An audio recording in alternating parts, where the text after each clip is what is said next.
Alright, for you to be able to make one of these, all you need is a slinky, preferably a small one, some tape, an old can, particularly one of the old peanut style, simply because it's got a nice little diaphragm down there at the bottom.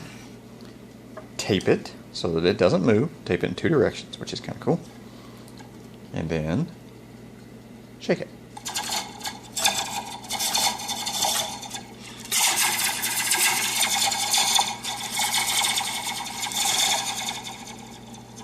There's your laser.